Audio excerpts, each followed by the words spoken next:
We've got a really big agenda for you all, and our hope is that you come out of this webinar thinking about how you will be and how your businesses will operate in next year as well. So to begin, Simon, I would really love to bring you in first to give us a short overview of what we saw in 2025 and were there any big surprises. Over to you. Yeah, great to be here. Thank you, Hostaway. Thank you, Jessica, for moderating this panel. I loved that panel, by the way, at the end of the year and also talking about the future. So I could see 2025 as a year of widening gaps and not a single story as a high level. Performance wasn't down or, or up universally. So we've seen massive variances across all the different market.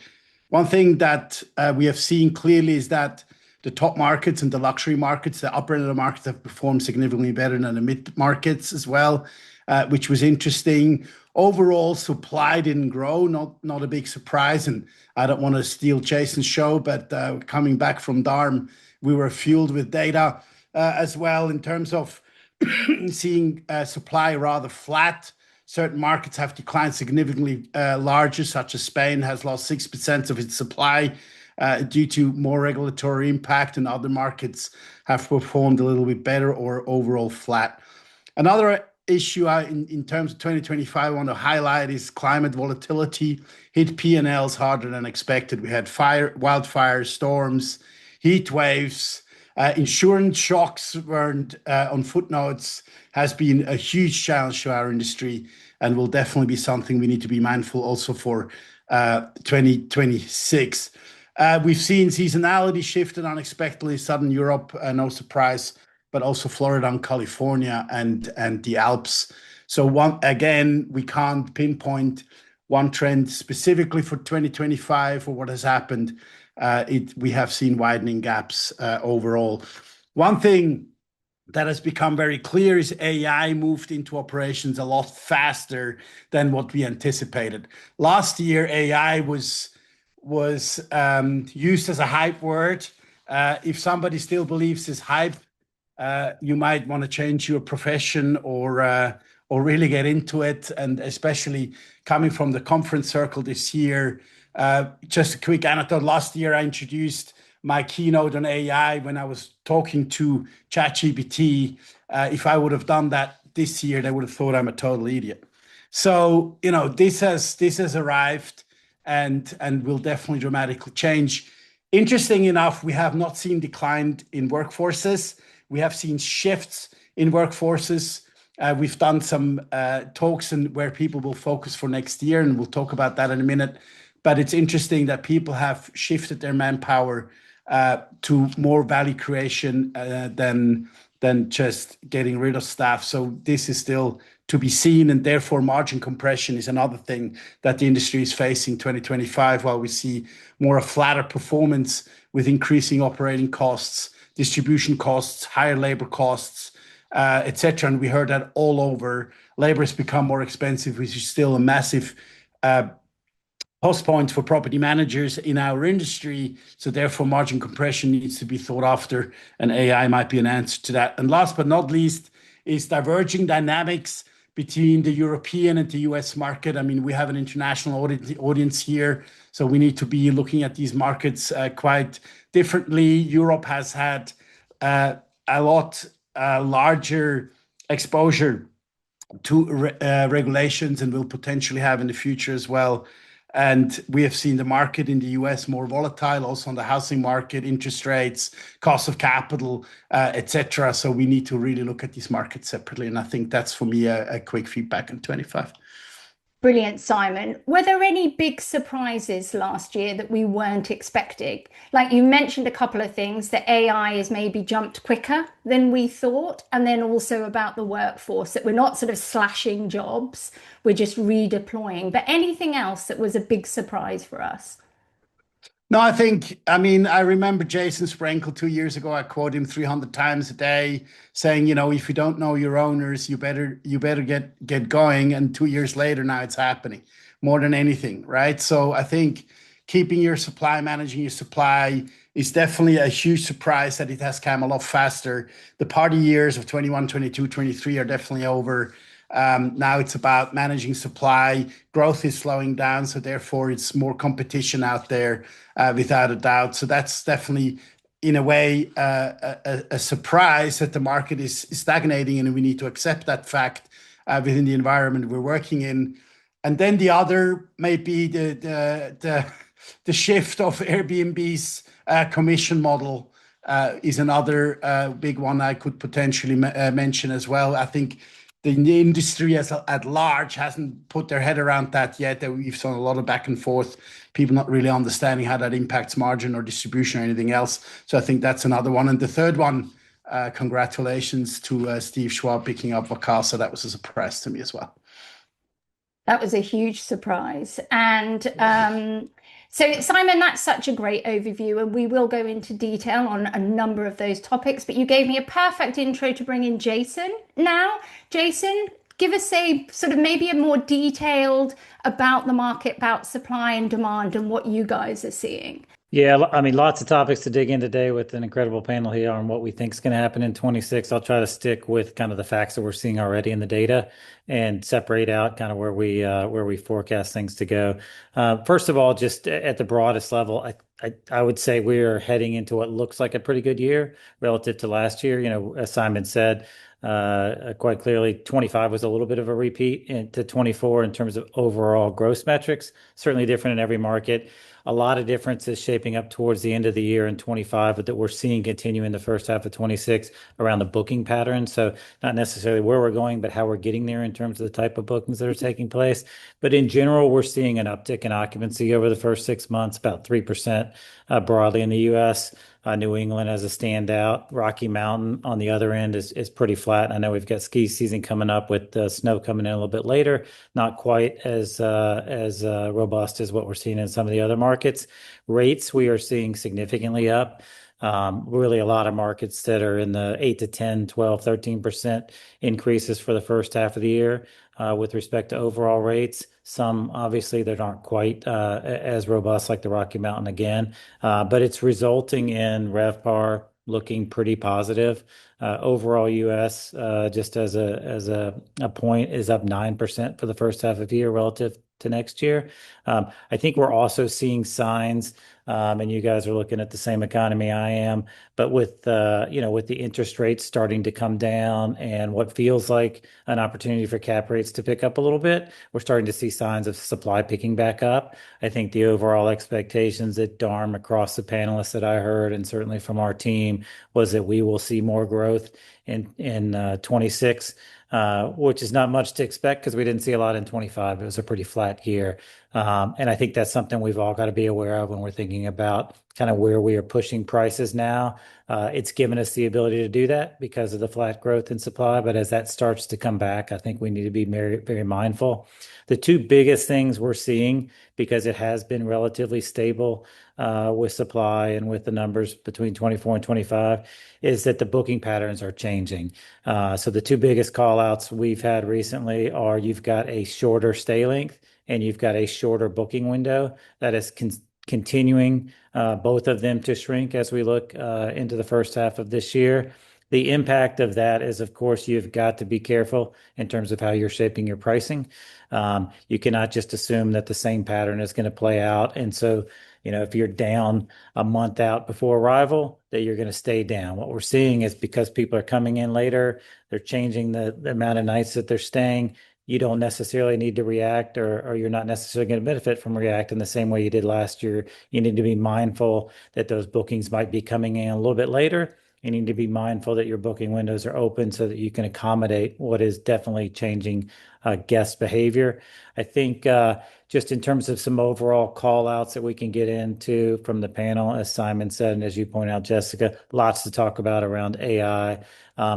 The other big call out, I would say, if you think about what we're seeing in the data for 26 to kind of finish up our broad view, is you're seeing a really a split between the haves and the have-nots in a lot of different areas, meaning you are seeing both property managers that are vastly outperforming other property managers. AI and technology is allowing those who are really good at things to get way better.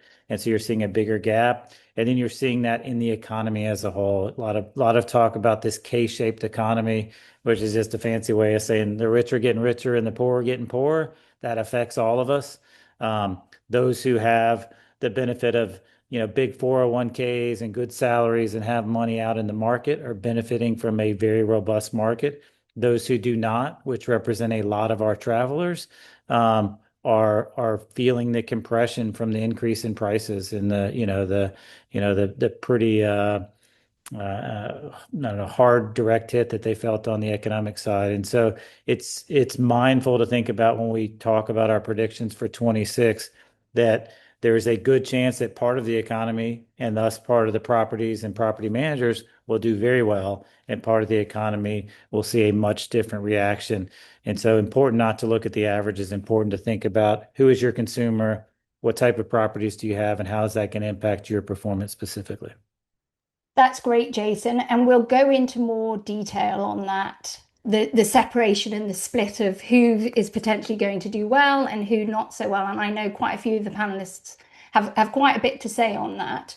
But I mean, I know for a lot of property managers, last year was difficult. It was a challenging year last year. But what I'm hearing from you is that next year is positive as long as you're in that upper echelon of quality of property, quality of operations, quality of AI use, etc. So we will come back into that. But Marcus, what I'd love is to hear from you, and then I'm going to come to Steve from the property management side of things. But Marcus, are you seeing the same through your customers at Hostaway? Are you seeing a similar pattern to what Jason's saying? Absolutely. We're seeing the same thing that Jason and Simon are saying, and it's been very fascinating seeing.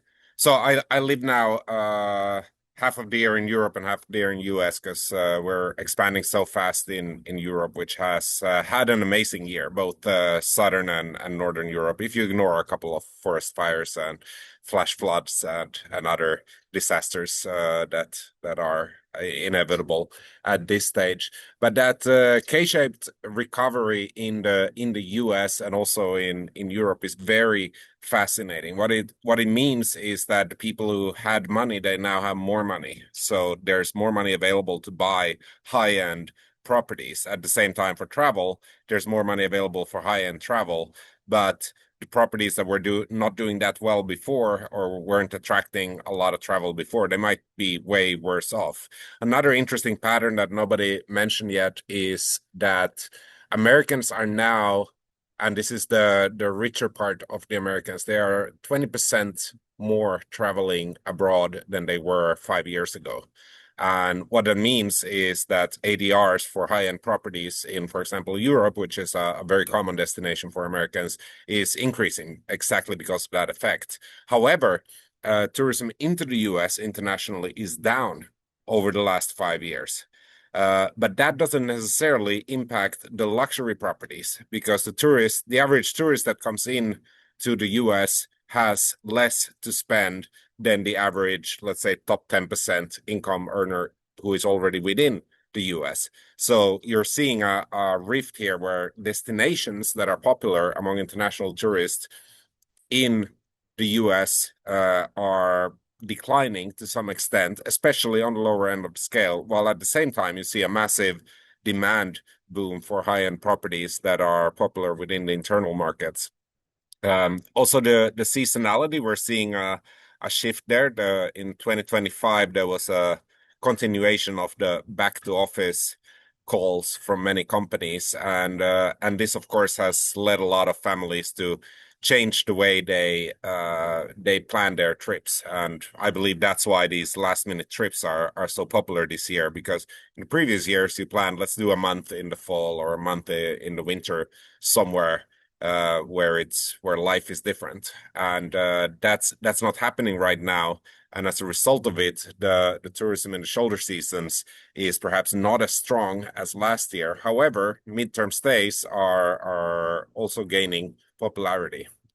So it's very interesting to see all these trends, because what it means for an individual property manager is that if you see that business is down, you need to really think about the reason. Is it your location that's suddenly less attractive, or is it the type of properties, or is it the travel patterns among the consumers? And because your key to success and your action will highly depend on what the reason is. And in some cases, it can be multiple reasons. But if it's a specific reason, then make sure you're not trying to fix the wrong problem. So it's really understanding your guests, what their motives are, where they're coming from, what they're looking for as well, in a Uh, way that perhaps we haven't kind of had to do so much in the past, do you think? Actually, I would say this year is unique in the way that instead of focusing on the guests, you should be, if this is only for those who feel that business isn't doing as well as before, don't focus only on the guests, focus also on those who are not booking, and try to figure out the reason why is it that you didn't get the booking, because every property every weekend has one unique guest, but there's millions of data points and actions in the world that happen in order for that one guest to stay there. There's also a long-term trend here that is supporting us. Jason mentioned that supply growth hasn't been there, but one fact is that for the last 10 years, the number of vacation rentals as a percentage of all accommodation has been steadily increasing year by year. So the massive boom for demand in vacation rentals, or the shift from hotels to vacation rentals that we saw in 2020 and 2021, it hasn't worn off. It has continued. So even if we see more supply enter the market, keep in mind that we are not living in a fishbowl here where we have a certain amount of people who use vacation rentals. No, in fact, the percentage of travelers that use vacation rentals will increase year over year, and there's no data showing that that trend is not going to continue. So I wouldn't be scared of more supply. Excellent. So we're still in a growth market there.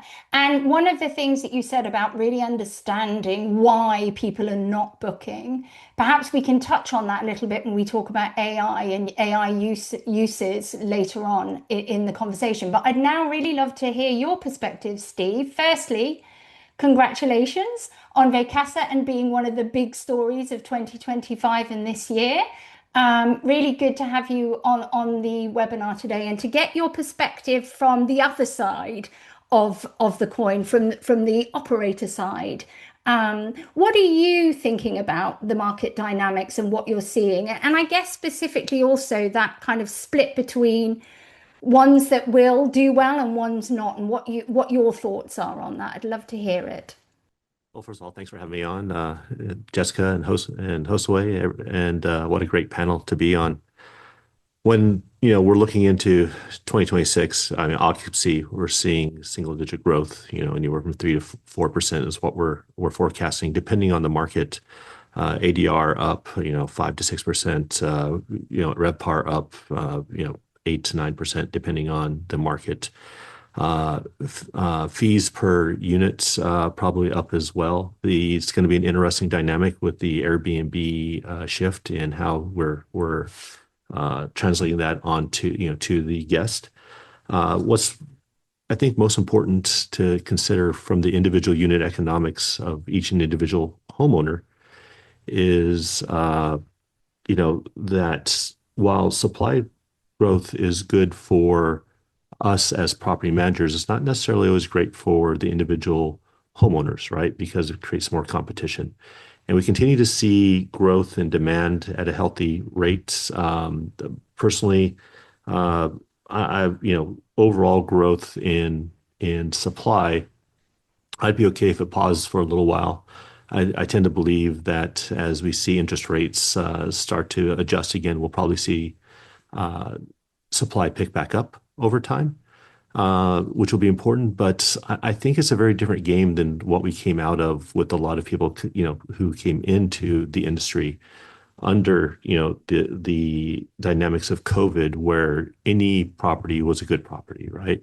So, those best-in-class operators are really going to be looking at properties who are best positioned with homes that will pull ahead. It's not just necessarily the luxury properties, it's the properties that differentiate themselves and internal amenities, external amenities, what market they're in, but not only what market they're in, but where they're positioned within the market, right? So it doesn't matter anymore that you're 4 rows back, you're going to still rent. That's not the case, right? You know, it's where you're positioned in a market and where that position is positioned. You know, inbound, I think Sally was saying inbound traffic from Europe was down 8 to 9% for the US. Then you look at drive-in destinations like in the Rockies, which are up dramatically.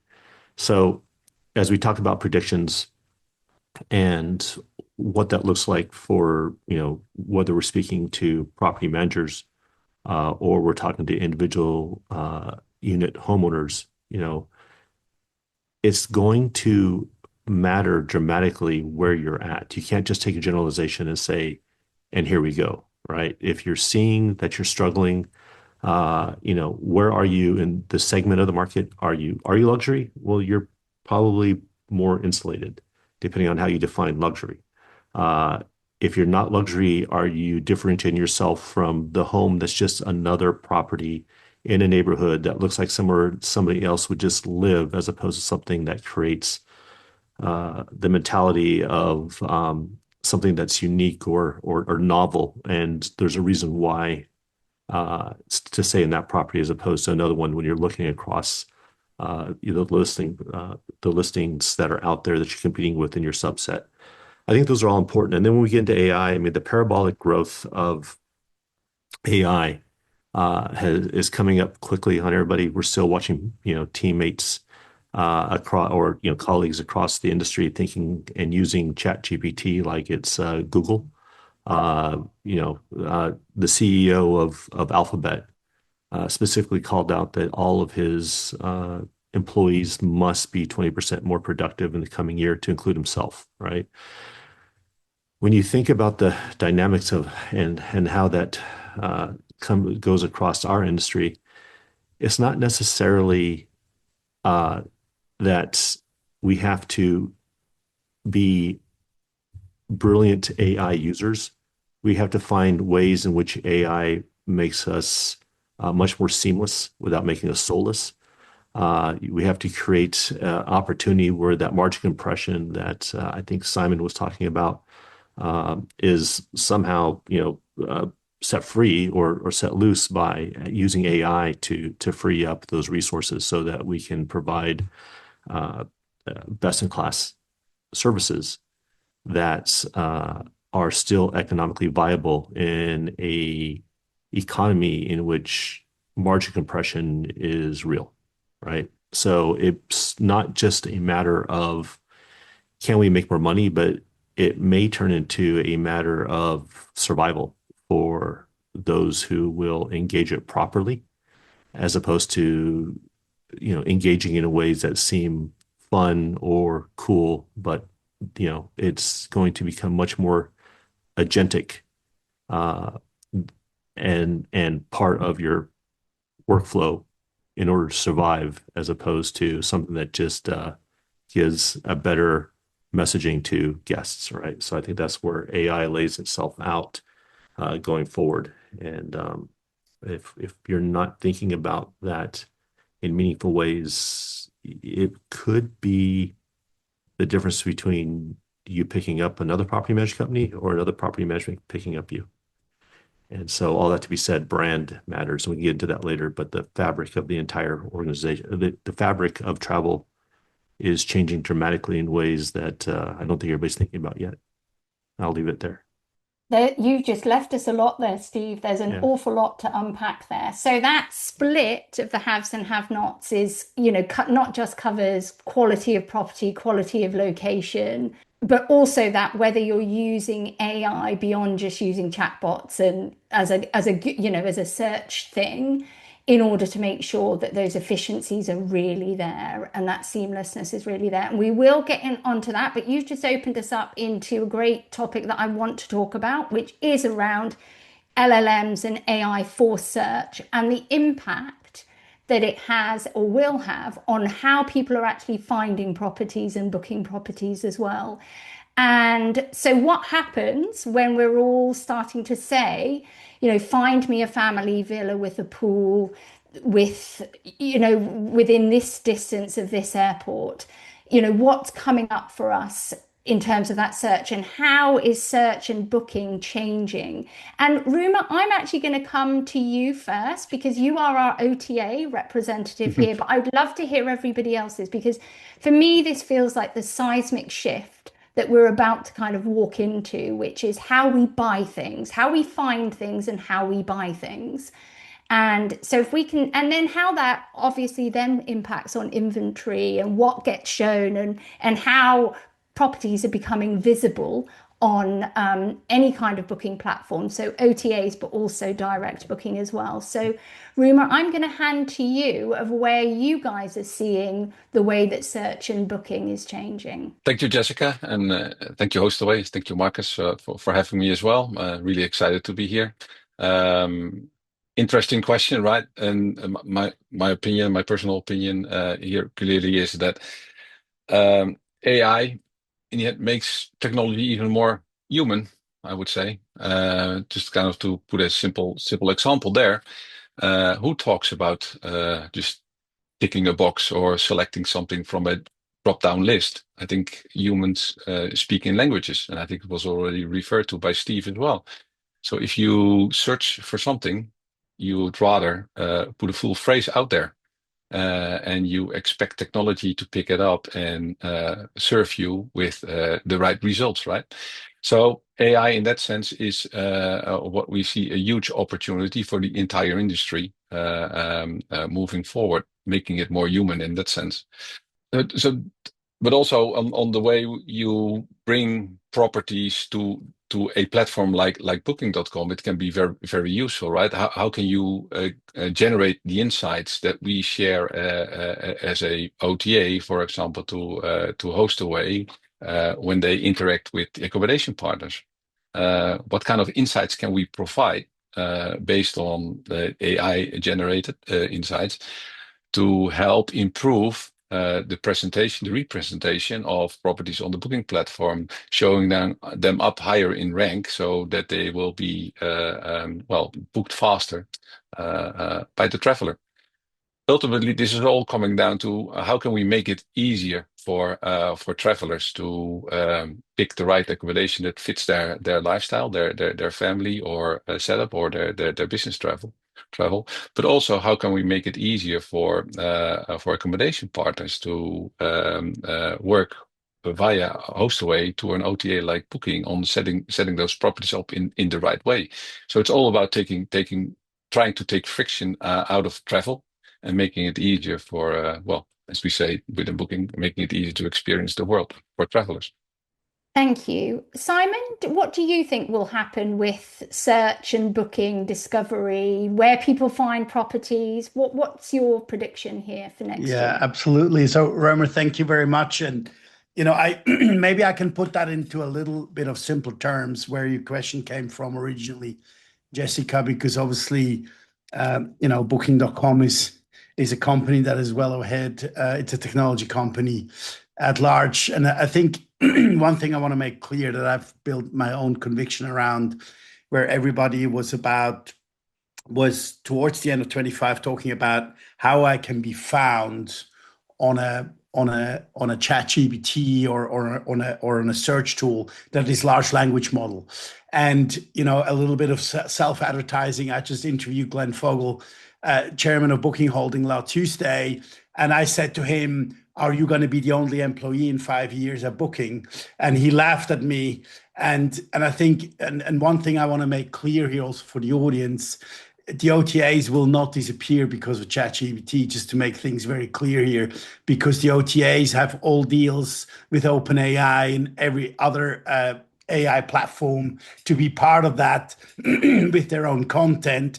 So that doesn't mean that you, with your single unit or 5 units somewhere in a destination, will be found on OpenAI because the OTAs have not understood the potential of what these large language models deliver to them for a unique search experience on these OTAs. So the brands are going to be absolutely still crucial. And this doesn't mean the OTAs will go away at all. That could actually mean that they even become more powerful, that it will be harder for you as a PMC to get part of this large language model and be found directly, while you type that into your ChatGPT, the large OTAs will make sure their content is found equally. So does that mean it's the end of direct bookings? Marcus, you raised your hand. I'm not saying that's the end of direct bookings at all. You have also repeat customers, and you still have opportunity to build relationship with your customers, but it's definitely not going to make it easier. Marcus, love to hear your views here. I think And then Simon Roemer, is under. Yeah, I think Simon is right, but I personally believe this will radically change the travel landscape. Just like social media did about a decade ago, where suddenly you had destinations that nobody knew about, and they became very popular, and they remain popular today because of some influencer. The same thing will happen, but the shift will be more gradual here. I personally this year I've been traveling a lot, and I started using ChatGPT to recommend me restaurants, and I was pretty shocked about the results, how much better it was. And there were a lot of restaurants that got my business that I would have never found. I'll just use this as a practical example. I used to go on Google Maps and see where am I, and then look at the reviews. Sometimes they're fake. But then what ChatGPT was able to do was just zoom out. What if you don't go to a restaurant right where you are, but instead take a 10-minute taxi somewhere, and suddenly you have an amazing experience? This is, I think, the biggest change that's going to happen is that people will be able to find destinations that they would never have considered before. They will be able to ask the right questions on how they're going to have a good vacation and end up with a location that simply wasn't in their mindset before. If they had their mindset on a Mediterranean island, maybe they end up going somewhere to the mountains instead and have a much better time.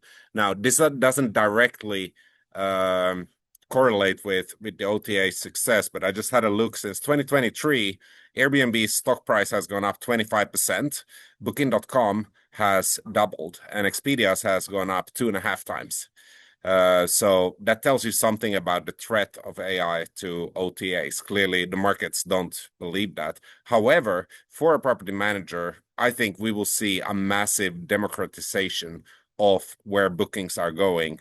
If you go and search right now to recommend you a villa somewhere, you will almost exclusively get direct booking links. You will be recommended an agency who manages a property manager who manages these villas, and that's the results you get.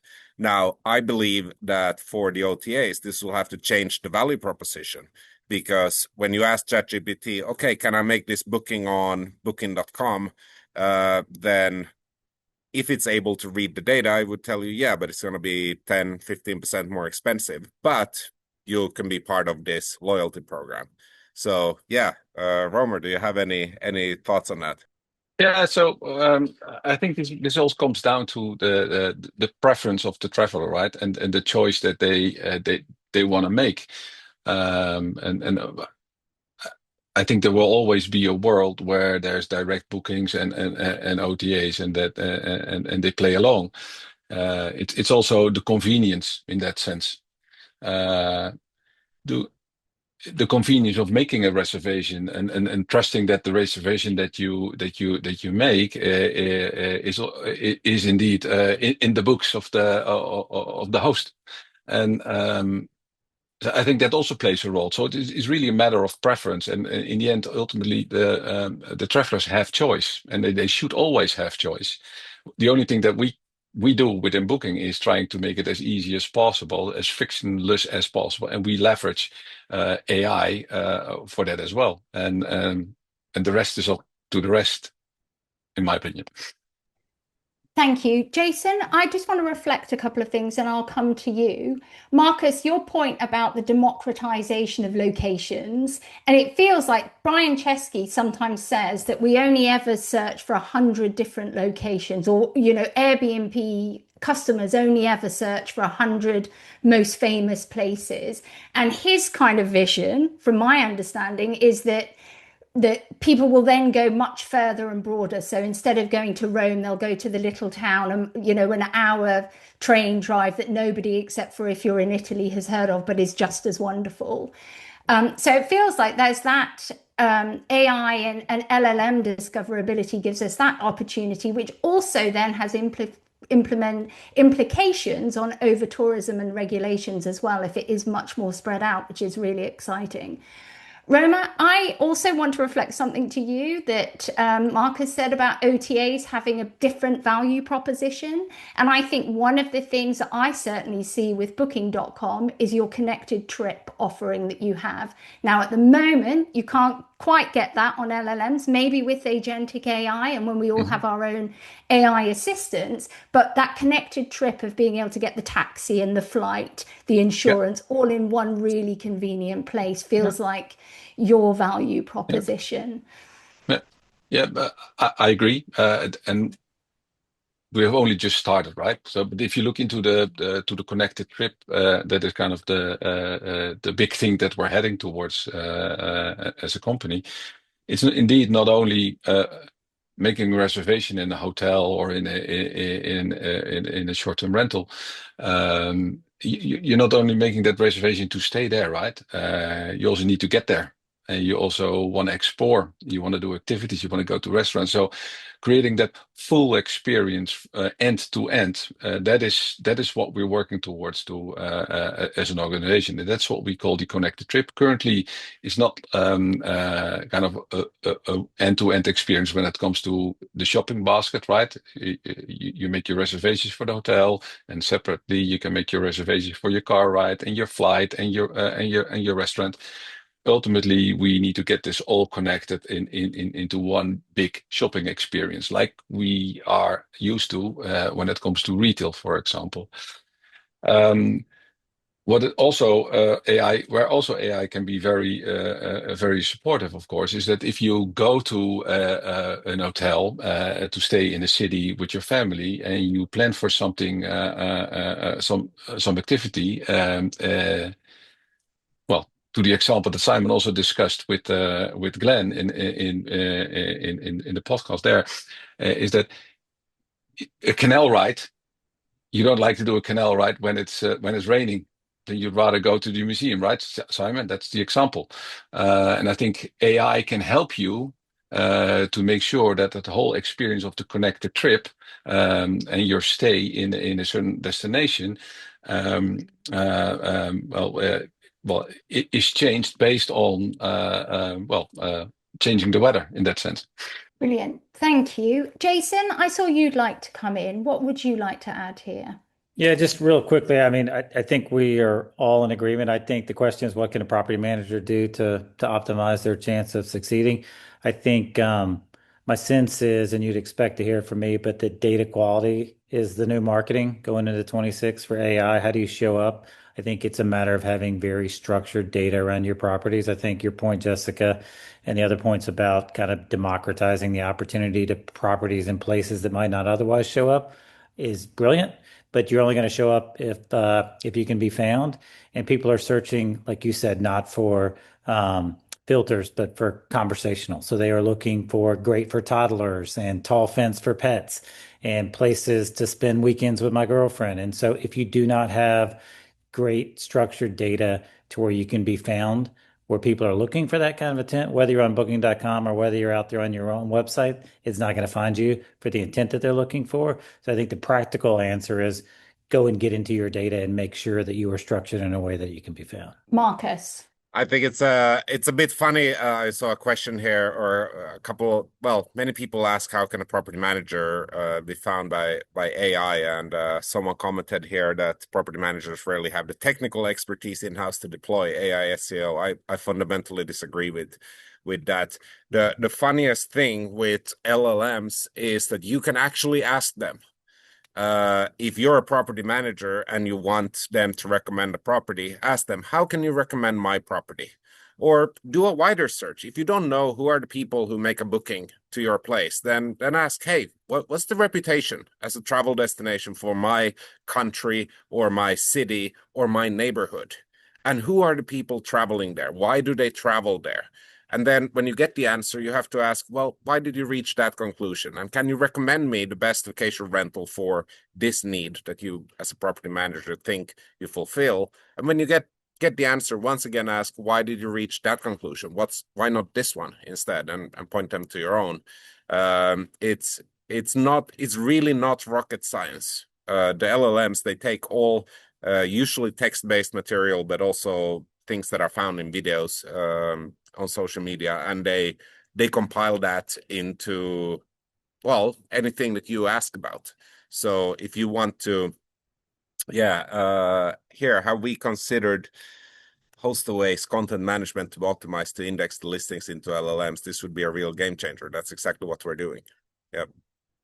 Sorry, I went on a bit of a rant there, but I think it's ridiculous because at tech conferences, that's all people talk about, and it's so easy. You can just ask the LLMs. It's not like they're hiding anything. Yeah, no, great, Marcus. Thank you so much for that. And I'm really keen to hear from Andrew in a minute and your thoughts on all of this. And Roemer, I know you want to say something here, but I just want to reflect something that Jason said around data being the new marketing. And I read an article today that said basically 2026 is going to be about the semantic layer, about how we make sure that we can get the information, that AI can actually use the information that we have because we've got that layer over everything. So we will maybe talk about that a little bit more in the AI bit. But Andrew, I'm really keen to hear what you think of all of this. Yeah, hi everyone. I'm happy to jump in because we had an awesome pre-session and we were debating this exact question. And I'm maybe on the edge here of thinking that I'm looking at the OTA growth over the last many years, but I also think direct has a major chance to make up a ton of ground and to become a dominant source of revenue for folks. And the reason I think that is LLMs essentially push the cost of discovery to zero. And you can think about if you use ChatGPT today, if you search for this trip right now, they build an itinerary for you, but they've started now to show you, hey, you could book this place in these 3 places. And if you also ask ChatGPT to find me a discount or find me the cheapest place, it's incredibly easy. So I don't think the winner is necessarily direct versus OTA. I think it's whatever the lowest price is going to win. And in our industry right now, that is direct, right? Essentially, every PM strategy is to have the cheapest price on a direct site. Not to mention retargeting, which was brought up. Simon, you're bringing this up, and I think, Jason, you have the perfect framing on this, which is all that matters is how does the property manager succeed. I would say tech companies, Hostaway and others are racing to figure out how to use your data to show you up in search or to help you appear better in search. I think teams, to Marcus's point, you could ask ChatGPT to write your listing summary today or to write 100 blog posts for you about your market and why you're a great host. And for it to create beautiful visuals for you to post on social media. So it's this incredibly accelerating technology. And Steve, back to you. I can't believe Google's only asking for a 20% increase in worker output next year. I was going to assume they were going to ask for 50 or 100. But I think we'll talk more about how PMs can take advantage of this. I think that's going to be another question we dive into. But I'm all about AI driving direct. And I'm going to say that in the face of seeing the amazing performance of OTAs and having deep respect for those businesses. I just think it's a fundamental, huge paradigm shift in discovery. Andrew, you said something that you said that the cheapest price will win, basically. I can't remember your exact words. Is it all about price? Is it always about just the cheapest price? What about good quality service? What about differentiation in product? All of those things. On an inventory type. So once you discover the inventory, it's like, cool, I want to stay here. Find me the cheapest price. For my behavior now, which won't be everyone's obviously, but as soon as I find something I want to buy, I say, go search every single discount code and try them out for me and tell me which discount code works. So even Easy. with the unique Easy. properties that we have in the vacation rental world, you still think that works? I'm not saying A versus B property. I'm saying you've decided on property A.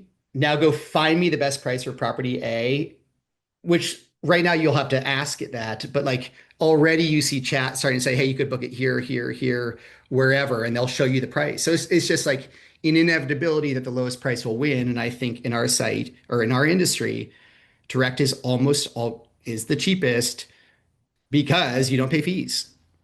So that's why I think it wins when the cost of search goes to zero. Marcus, you wanted to add I'm completely with Andrew here, but I want to make it clear that when things like these happen, it's never black and white. It's not like 100% of the consumers work one way today, and tomorrow everyone changes and works a different way. It will be a very gradual shift, and we don't know how much it will accelerate.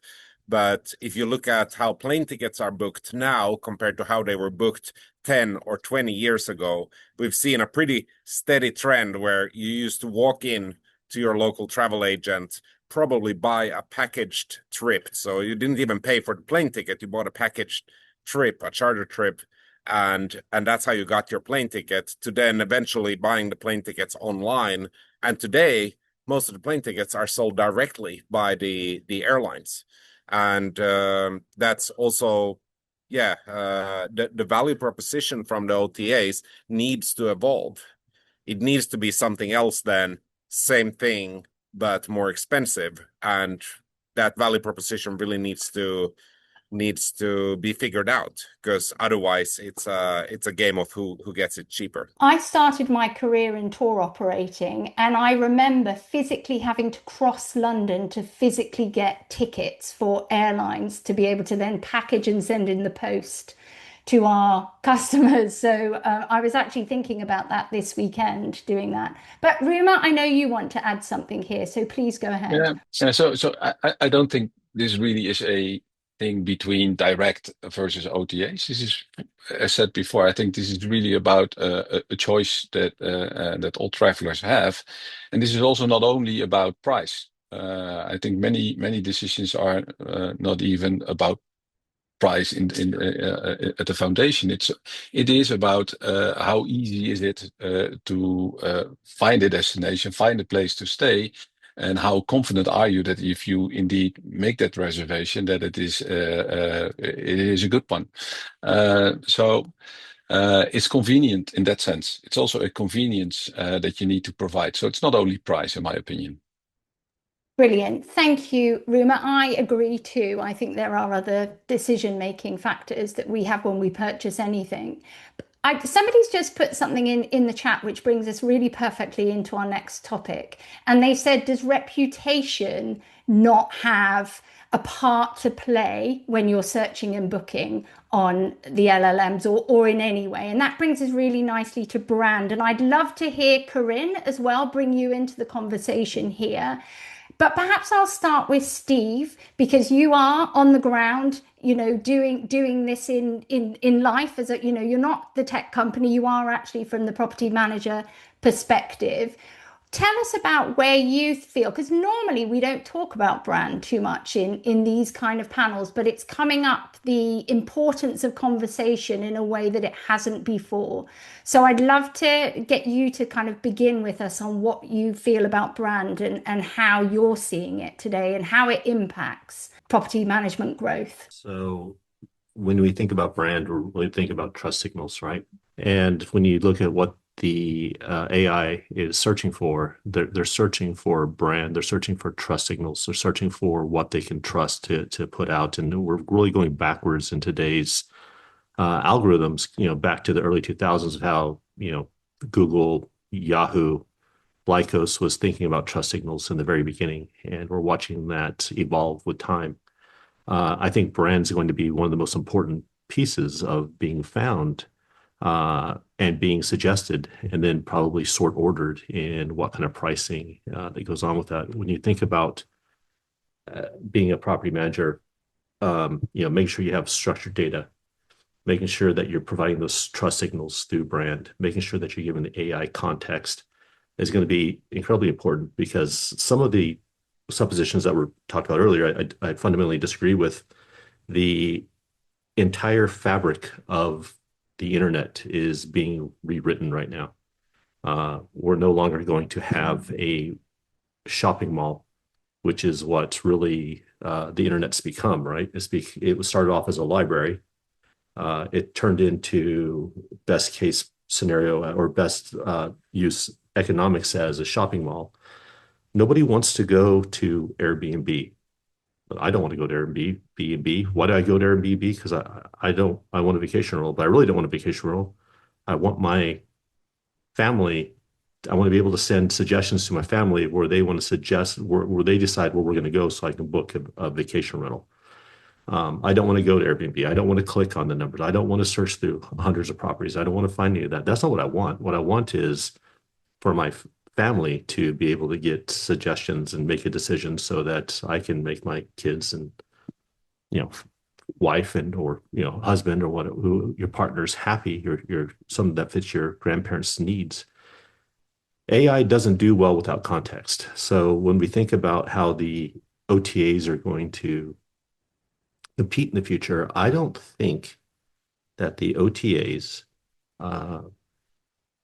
know the properties nearly as well as the homeowners and the property managers. And that's the big democratizer that we're going to have coming up into the future. If you'll take that structured data, to Jason's point, and you'll spend the time to build your brand so you have the trust signals in ways that that are local, that provide expertise and authority, and then you provide more context than anybody else will about the properties you manage, you're going to have an unfair advantage in the new agentic world. Because when all of us in a few years have an AI assistant that's brilliant, is able to cross apps and boundaries, and a web and an internet that's not built for us to look at screens, but is built on how agentic AI agents are coming out, getting the information and bringing it back to you. It's a rework of everything we know about how travel is found, filtered, and handed over as suggestions. And then to Andrew's point, like, by the way, here's 4 different sources to get to this property that your grandparents don't have to walk downstairs. Your kids have a backyard with a fence and something to do, and it's close to the water, so you can go fishing, right? So that's incredibly important, and I think that's really where the democratization of what AI brings. If you're not building brand right now, whether you're building brand for your individual property, whether you're building brand for your property management or portfolio, where you're creating trust signals, context, and referral back to who you are, what you stand for, and what you provide. The ability for AI to find you, suggest you, and decide that you're actually the right fit for that is absent. And I think that's where brand truly becomes the new SEO. What are some practical things that property managers can do now to set themselves up to have a strong brand for next year? Well, reviews. The truth is, what is brand? Brand is the external perception of your internal reality. And we can go out and say a lot of beautiful things about ourselves, but in today's world, what's the rest of the world going to say about us, right? Who are those who are using us? Because what are they saying about us? Making sure we build great reviews, making sure that we provide properties that the P exceeds the E, right? The perception is greater than the expectation when homeowners and guests show up to their properties. And how do we provide a forum in which our internal reality is amplified into the rest of the world? And AI is going to have a much deeper insight into who we really are as an organization, what we really do provide. It's no longer just about building a ton of backlinks, because backlinks are great for SEO, organic search. It doesn't matter in the new world. So you're going out and getting reviews, going out and building context. We do something, David and Gotti and I have been working on something called the 10X listing, right? How do you drive listings that are 10 times better than the comp set you're working against? How do you make sure it's deeper, richer content, things that you would have never written before that people wouldn't read, but AI will? How do you structure that in a way that is text-based and not necessarily visually beautiful, but well and easily read by by AI? And that all builds your brand, and then making sure that you constantly refer back to your brand, or whether it be again to the property or to the portfolio, is the practical way that you end up succeeding over the next 3 years in AI. So maybe a practical thing to start with is actually putting into Chat or Gemini or Perplexity your company name and say, tell me everything you know about my company, and seeing what comes up, because that then is where you stand at the moment. I mean, it's obviously not all the prompts that could be asked, but it's a starting point. I think making sure to also ask it to not sugarcoat it, right? Because you look at ChatGPT, it likes to tell you nice things about yourself. It likes to agree with you. It likes to make sure you feel good, hit your dopamine hits, so you ask it more questions. You got to tell it to act like your ex, not like your mom. All right, your mom always says you really sweet things about yourself. If I need an ego boost, I call my mom. If I need a reality check, I call my ex. That's really good. Corinne, I really want to bring you in here about brand, because you will see it from a different perspective about actually getting the operations bit right. So tell us about where you're seeing the importance of brand from an operations perspective, and how that then can help property managers be in that top percentage, the ones that are going to win in 2026, rather than maybe the ones that will struggle. Yeah, I mean, I think, I'm here. I've been listening. I'm taking lots of notes here. So this is a amazing conversation. But I think, Steve talked about reviews, right? And so often, what you see in those reviews are when things unfortunately don't go right. And so I think a lot of what operators can do today is really make sure that they've got the standards in place. Their team is bought in. They understand what happens when this scenario comes up in our business. And when you have those operational procedures that allow you to act the same every single time, to prepare a property in the same fashion every single turnover, Jason talked about shorter stays and shorter booking windows. That makes the operational part of your business so much more difficult to execute on.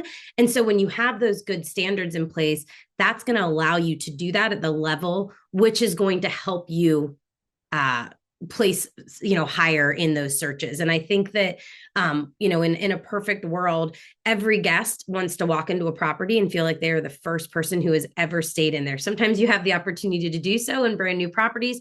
Other times these are homes that have been rented hundreds of times in the last year alone. And so I think that having those operational procedures really dialed in and having full buy-in across your team, so that no matter who someone interacts with, whether it's a guest service representative, whether it's, somebody in reservations, whether it's your maintenance tech who's out in the field, resolving an issue, making sure that everybody sort of has the same storyline and the same plan and an expectation really is what's going to help move that along. Because I think that we're sort of going into a spot where experience plays so much into the overall industry and the perception of our travelers, right? It's, property A versus property B. There's probably very minimal difference in some instances. And so how is that experience that I'm going to get in staying with Jason's company going to be different than staying with Steve's? And I think that's really important for us to start to look at and to focus on, and to tell your story about why you as a business you're going to provide that level of confidence with the travelers. Great, thank you. Simon, do you have anything you'd like to add to that from that brand, from a kind of operations perspective? No, I think we're continuously pushed by delivering a better experience within this industry, regardless. We talked about how many guests did we cater for the first time they into STR. That's over. These are repeat guests with higher expectations. And I think the operational execution is what people need to focus on the most, while AI is taking care of repetitive work within the operation to answer questions and everything else. So I think one thing we want to see even we have to fight margin compression is a shift on our human capital to where it really creates value to the guests and to the owner. And I think that's subsequently where we need to be in 26 as well. Great, thank you. What I want to do now, guys, is come back to AI, but look at it slightly differently. Like we've talked about it from the large language models, we've talked about the search, maybe doing 100 blogs on ChatGPT, that sort of stuff. But what about the agentic AI and about how we can use it within our businesses? But before we go into that, just so the audience really understand, because my view is we're not yet really talking about agentic AI in the short-term rental space, certainly not as much as they are in the hotel space. There's a lot more conversation. So Steve, you brought it up, agentic AI. Would you mind giving a sort of overview of what it is and what it means and the impact that it will have going forwards, just so our audience, those who may not be aware of it, really understand what it is? As of today, when you think of AI and what we're seeing through AI, through our vendors, through every vendor in the industry and across commercialization, it's we're seeing embed of artificial intelligence. We're seeing AI embedded apps. If your vendor doesn't have an AI embedded app, are they even a vendor? People at this point, it just seems to be everywhere. Everybody keeps talking about it. If they don't have it, they're talking about how they're going to get it, and that's fine. But the next step, what's going to really be happening through 2026 is this agentic AI, which is just agent, AI, where it's starting to be able to go across platforms, across apps. It can go out on its own, go to Airbnb, it can go to Casago.com, it can go to Vacasa.com, it can log into Wheelhouse, it can pull data, it can build reports, it can start to act on its own, across platform. And as we start to see that happen, we're going to see a major shift of what AI is actually able to do and what it's going to be unleashed and have the ability to do. It'll be able to log into your Hostaway account and pull a report for you and say, hey, inside of Hostaway, I need the report on my occupancy and I need to drive it against, what my ADR is in Wheelhouse. And suddenly you're getting these great reports. Now we've got that. Let's compare that to what the market is showing me to my key data dashboard and show me the discrete trends that are happening that I would never normally either have the time or mental ability to do. As of right now, AI adds about 20 to 40 borrowed IQ points for each of us used well. When we start to get to agentic AI, we're probably looking at somewhere to 300 to 400 IQ points borrowed in our ability to be productive. And it's going to dramatically change the way that we start thinking about the way we compete.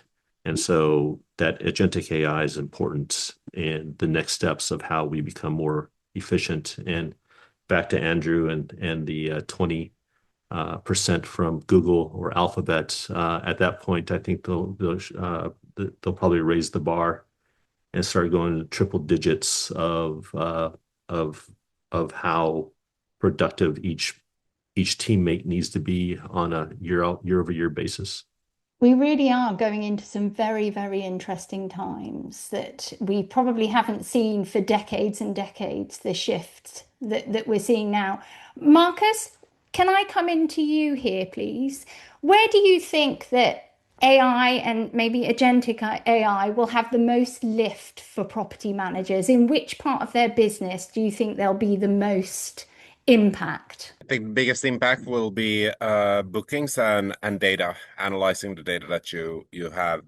But I think this is a bit similar to when the internet and especially search engines came out. Everyone thought in 2 years the world's gonna be a different place. I don't believe that's how it's gonna play out at all. I think you need to make a decision now. Do you want to understand how LLMs work or not?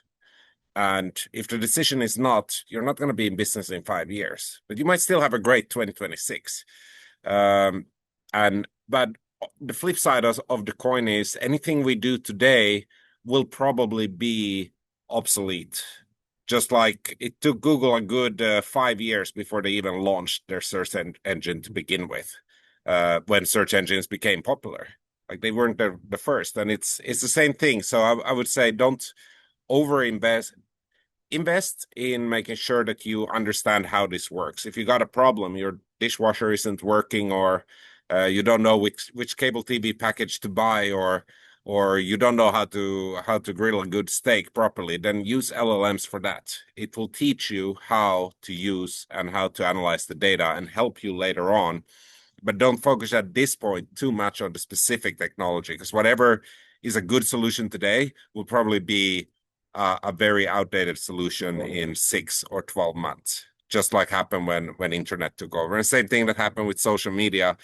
MySpace was maybe the first one or one of the first ones, but it died out very quickly. And people who decided to dedicate their lives to MySpace, they're not to be found anymore. So I would just stay cautiously aware of what's going on and try everything out, but don't bet everything on one horse. Good advice there. Thank you. And this one, I guess for Corinne, I'm going to ask you this one. If we all have AI superpowers and we've got our productivity is 20% more, 50% more, our IQs are higher, all of these things, what is it that we should never let AI near? Ooh, that's a good one. Listen, I think that for some of the more, the things that happen all the time, right? The dishwasher stops working, the washer, washer has a leak, whatever it is, like we can processize a lot of that stuff. But I think that there are going to be scenarios from guests where they still require human interaction. And I think that really trying to understand like when at what point are you escalating this to a person, right? Nobody wants the constant, I don't know about anybody else on the call, but I am the representative on the phone, right? I don't want to go through those steps.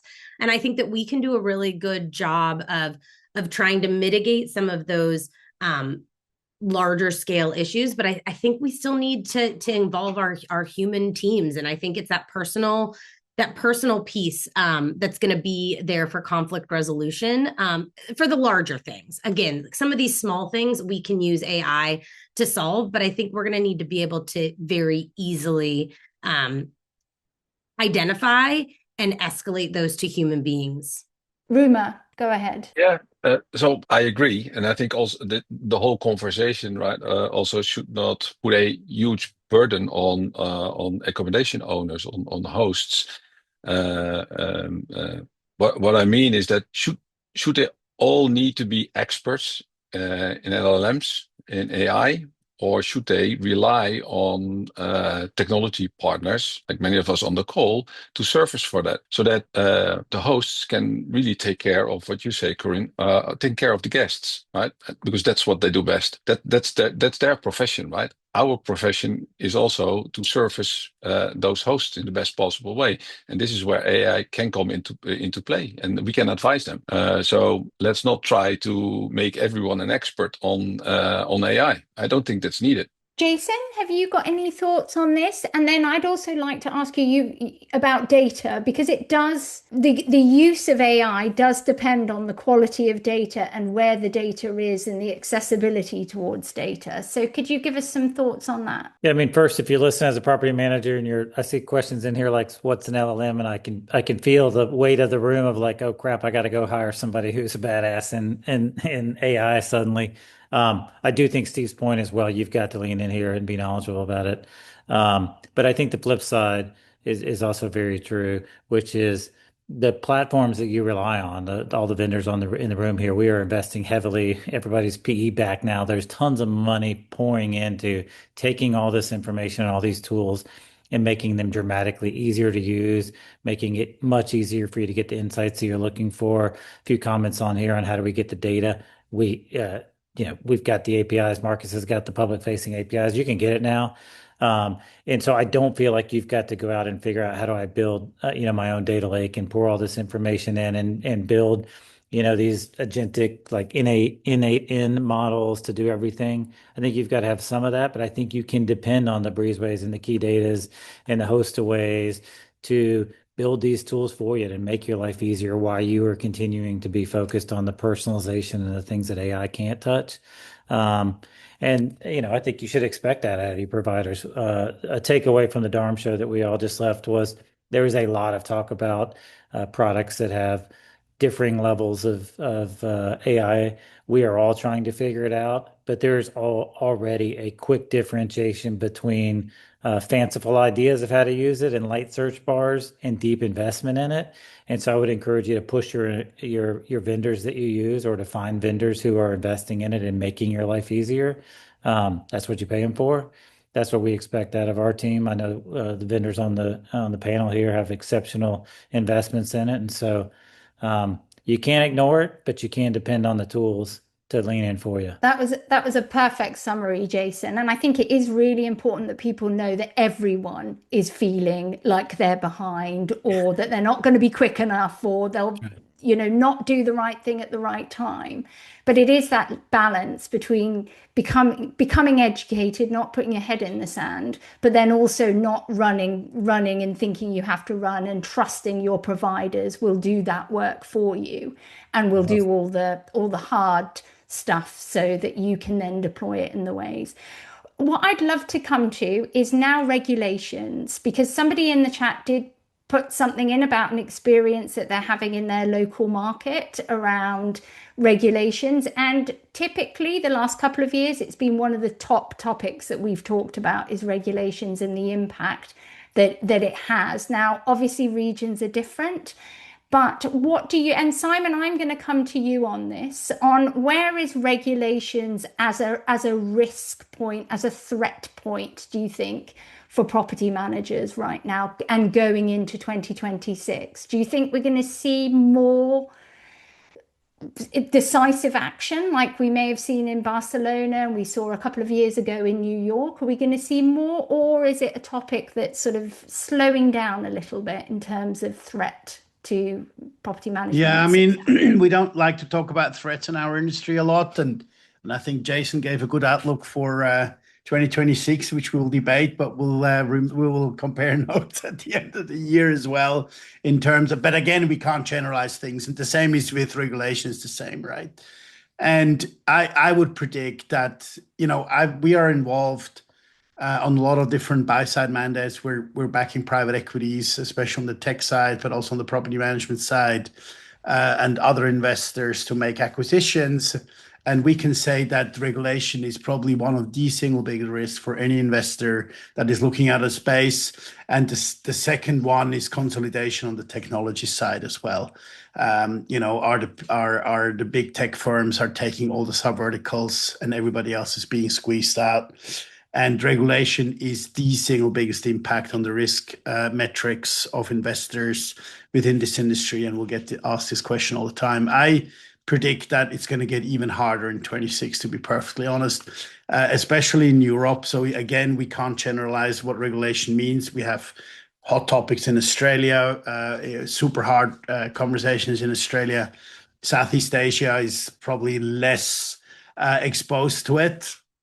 And then obviously Europe is massively exposed, and also the US regionally as well. I think overall, when we look at it in a global scope of things, I think Europe has definitely the single highest concentration of regulatory risk across the world, full stop. Why? Because it's been made a political issue that is now driven by von der Leyen herself, which is the president of the European Union. And she's under massive pressure by large cities, Barcelona, London, Paris, and others, where it's all about the topics of affordable housing. And affordable housing has become a political issue.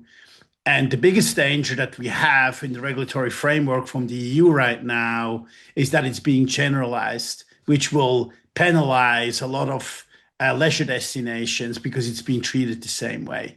in terms of like why Barcelona is going this way with this more socialist government, okay, you can identify that. We're talking about 9,500 licensed units in Barcelona. It's not the world.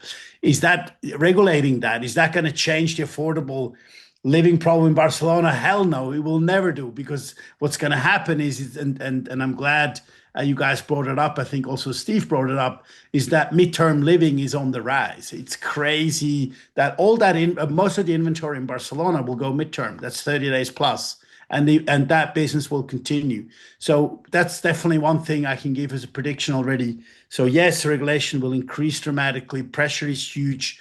The associations, they don't publicly talk about it, but I had recently some conversation with the German association, also the British, and some other association in Spain. I mean, in Spain, the supply has already gone back 6%, one of the largest markets next to France in Europe. So we already clearly see the impact. So what does that mean is that we need to be now smart in how we can access that inventory, differentiate ourselves. We heard that. Also, Jason brought that up. Clear differentiation is super important going forward within the inventory, and Steve brought it up as well.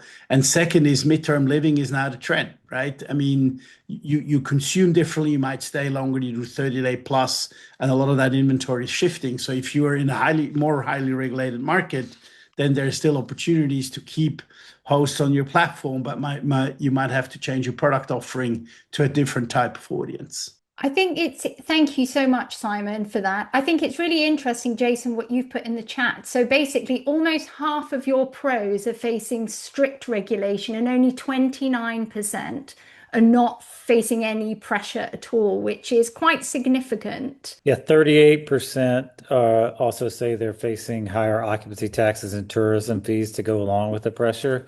So you're getting it from all sides. I will say everybody's got it. It feels like now we continue to make our data available for free to anybody who's facing regulation and needs help from an industry group. I know Booking has been helpful. I know the other OTAs have been helpful. Our goal is just to make sure that the policymakers at least have accurate information in front of them, so that if they're going to put a regulation in place, they understand the impact. And sometimes they are poised to put regulations in place that are just incredibly under data driven, so to speak, and would result in big economic impacts that aren't even what they intended. So sometimes it's as simple as just giving them a little bit of data to say, here's the impact. Is that what you intended? And they change their policy. So if you need some help, we're happy to help. And how can they get in touch with you to get that help? Like, is there a process for that? I mean, you can reach out to me directly, or you can reach out to Melanie on my team. We just try to work with any kind of folks that are focused on policy side, and really just, if it's intended to help the short-term rental market as a whole, put us in touch with whoever we can provide that data to. We'll try to work with the OTA partners as well to get what you need in front of you. Again, the sole goal is not necessarily to push for a particular policy. It's to make sure that the policies are informed, so they at least have their intended impact and not more.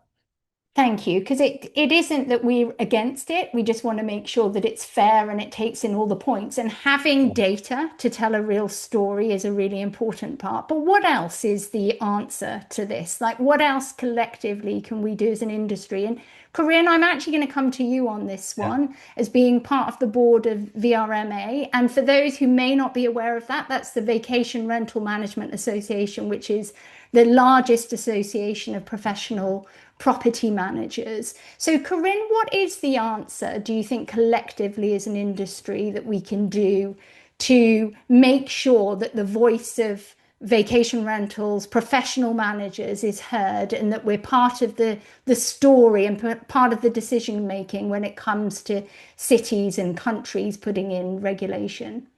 Yeah, I mean, unfortunately, I don't think there's a silver bullet, right, that we can put out there that's going to solve it. But I think, I think acting and operating in the ways that are aligned with your existing local regulations, what probably everybody on this call is doing, right? You're professionals, you're doing this, you're paying your taxes, you're following the rules, you're, being a good neighbor, all of that stuff. That is really important. And I also would say, become involved. So many folks wait until regulation is at their door to take action. And I think that, it's really important that you're joining associations, that you're creating open conversations and open channels with your, with your other operators in your market, so that you are all working towards the same goals. I also think that paying attention to what's being out there, to Jason's point, making sure that you have the data to back up, and having open conversations with your legislators and the folks in your area who are sort of pushing these, to understand and identify, are you actually getting the results that you're looking for, or do you just have this issue that you want to push? So really making sure that we're getting down to the crux of the issues that people are trying to address. So, having conversations, staying ahead of the game, creating alliances with folks, and also looking at other markets that operate like you, to sort of understand what may be coming down, and maybe coming to you in the future, is going to be really important. Because to wait until there's a bill in front of your governmental teams is going to be too late. You're not going to be able to mobilize fast enough. Brilliant. Thanks, Corinne. That's loads of great advice there. I want to come to you, Andrew, because I feel like I haven't heard enough from you yet. And I'm going to give you a big question.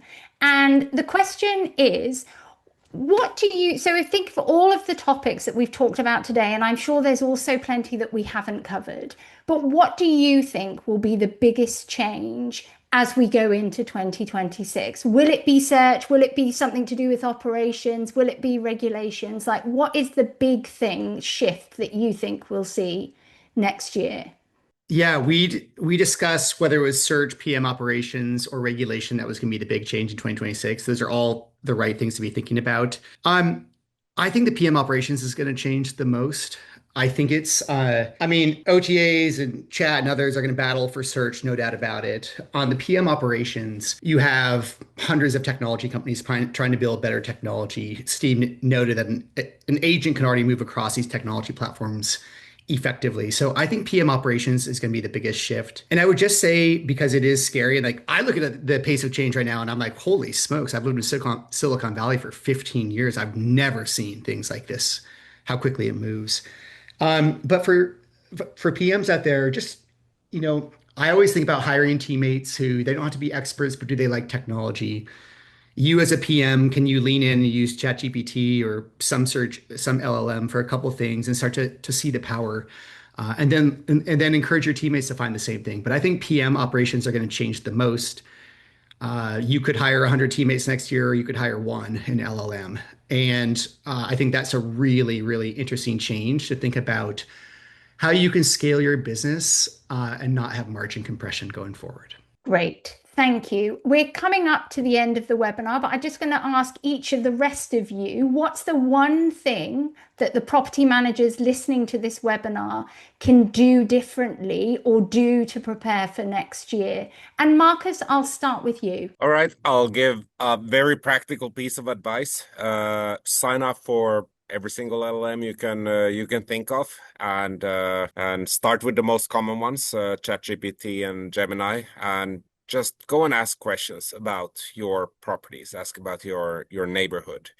Ask about a lot of the questions that you are asking here. For example, ask them, how do consumers in 2025 use LLMs to book vacation rental homes?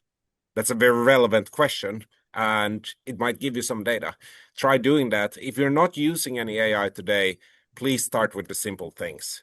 Hey, my mother-in-law is bothering me every time she visits. What do I do? Start asking questions like that, because there's other people who have had the same problems before and they have talked about it online.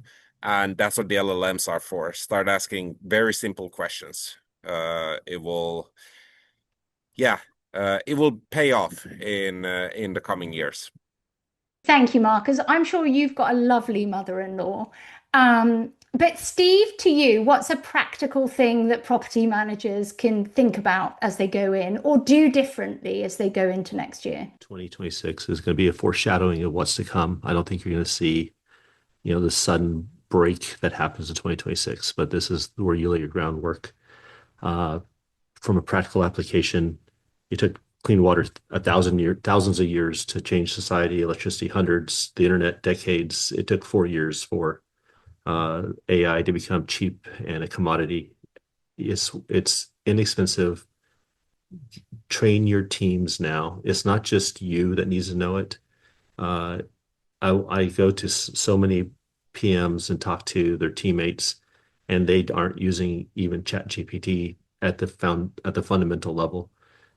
It's not just you. Get you and your team involved on a regular basis.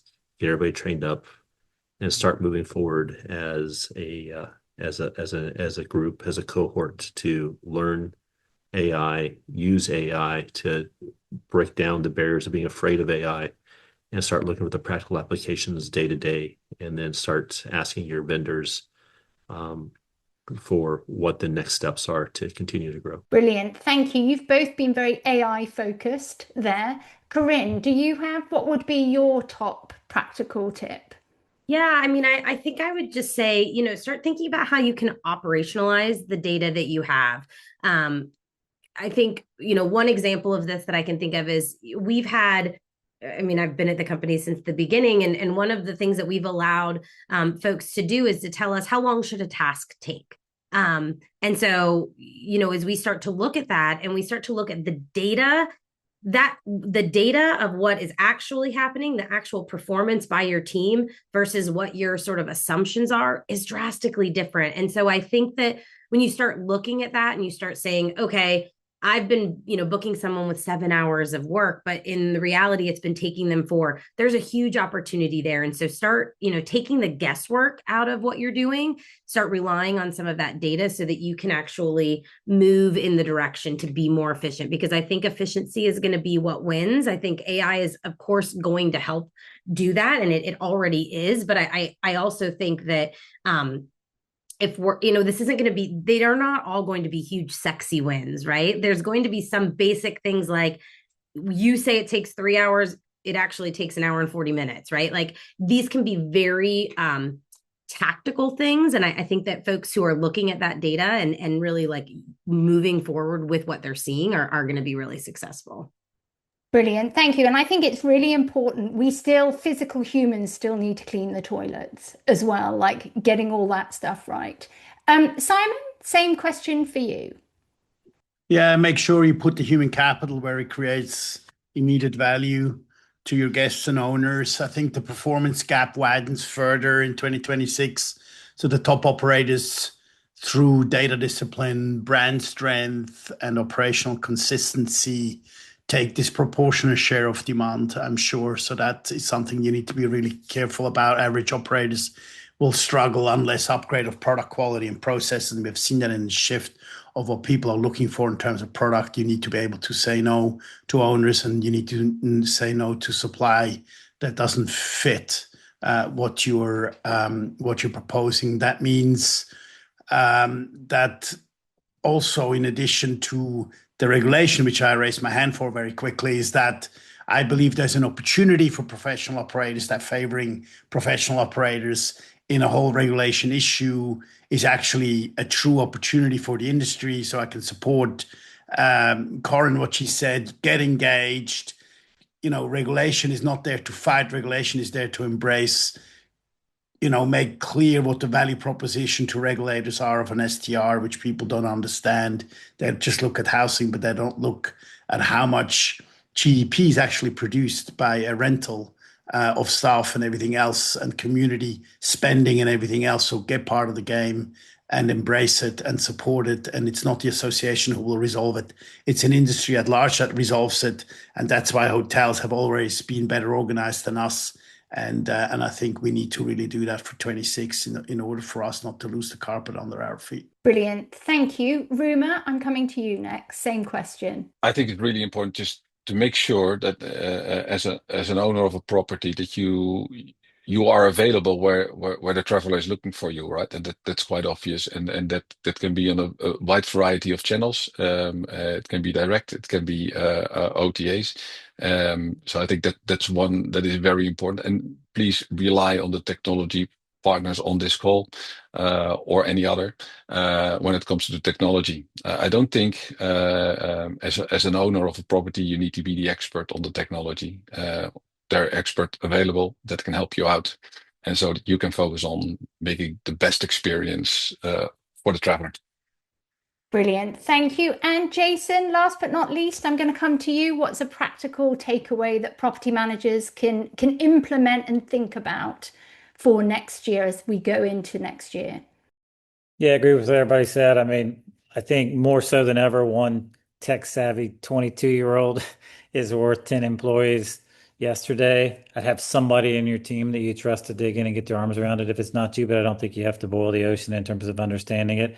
I think don't get scattered in trying to think you've got to, like I said, boil the ocean with AI. The 4 things that stand out to me that you could do, and I would pick one of them first, is use it to write better descriptions so that LLMs can find you.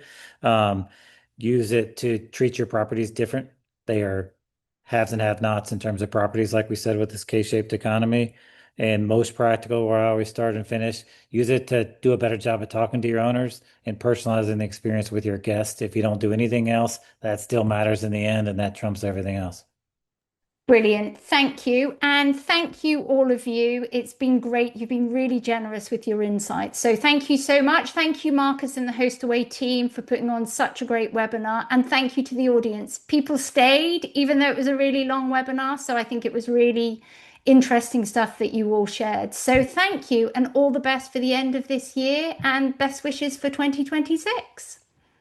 Thank you very much, Cool. Jessica. Thanks for Thank you having all. me. Thanks, Jessica. Yeah. Bye-bye.